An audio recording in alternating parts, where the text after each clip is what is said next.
we were looking for a way to address needs of the employees while they are working from home. We try to turn around where the solutions basically mostly before the COVID was non-digital to become more of 100% digital. It's huge transformation that we have to do, particularly in B Brown.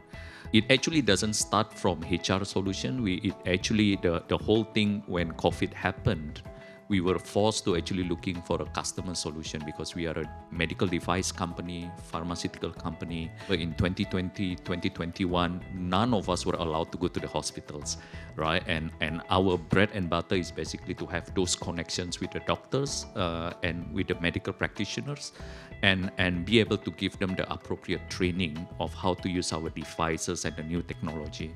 And our sales team, marketing team were able to find a way to actually connect with them and train the medical practitioners and doctors using the digital devices, videos, and etc. and finding a different platform. So the next question is that why we can't do it with HR, right? If the commercial team can do that, why it cannot be then done the same for HR? So we started with the workshop, we started with the training, and then we moved all the non-digital solutions to become digital.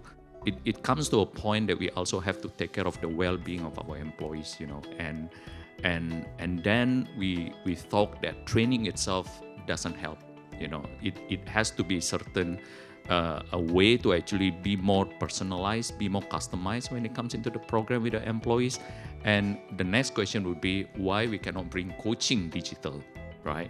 Then we started actually looking into ways to do this, and actually we have 3 or 4 things that we put as a criteria of how we want to do this in the region in Asia. So number one, it has to be easily scale up in a very short time. It cannot be after COVID, then we were able to scale up. It has to be during COVID, it has to be in the next few months. Secondly, we also do not want this to be a solution just for the C-suite. The group of people who needs this solution has to be the people below the C-suites. It has to be from the mid-level at the least to the senior managers and etc. Right?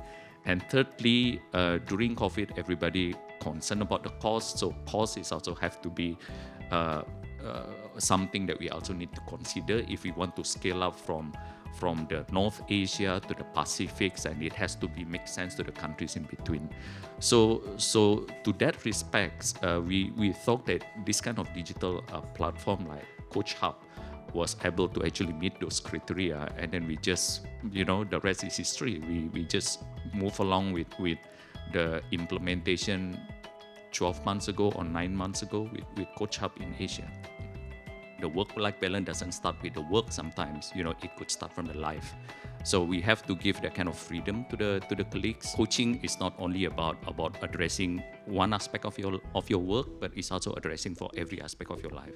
And secondly, also I'm truly convinced that you cannot solve problems if you don't talk about it, right? And you talk about it with your peers, with your colleagues, with your friends, with your families, but it's okay also to speak with your third party, which is in this case is your coach. Coaching also can help with reinforcing the desired culture, right? I think in this aspect, whether your desired culture want to become more digital or want to become more open in your mindset and whatnot, it can help, and especially if we start from the mid-level, from the lower level, and it doesn't start from the C-level, right? So those are probably my key 3 takeaways from the session.